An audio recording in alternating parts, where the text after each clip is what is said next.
ইসরায়েলকে দমাতে সৌদি আরবের সাথে একজোট হয়ে কাজ করতে চান হিজবুল্লাহ প্রধান।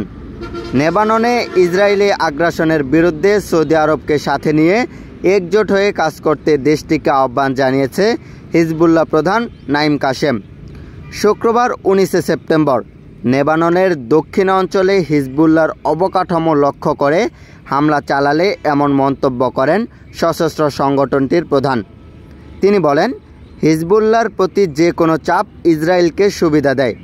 এ কারণে উভয় পক্ষের শত্রু ইসরায়েলকে দমাতে সৌদি আরবের সাথে সম্পর্কের নতুন অধ্যায় তৈরি করতে চান লেবাননের সশস্ত্র সংগঠনটি।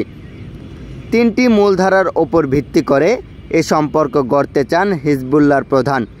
নতুন সম্পর্ক গড়ে তুলতে ইসরায়েলকে শত্রু হিসেবে চিহ্নিতকরণ, সমস্যা সমাধানের আলোচনা ও পুরনো মতবিরোধ সমাধানকে প্রাধান্য দিতে চায় হিজবুল্লাহ।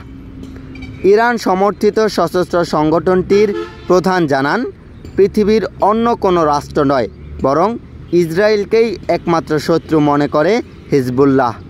প্রিয় দর্শক, দেশ এবং বিদেশের সকল খবর সবার আগে পেতে আমাদের চ্যানেলটি সাবস্ক্রাইব করুন। Moniruzzaman, TBC news 24।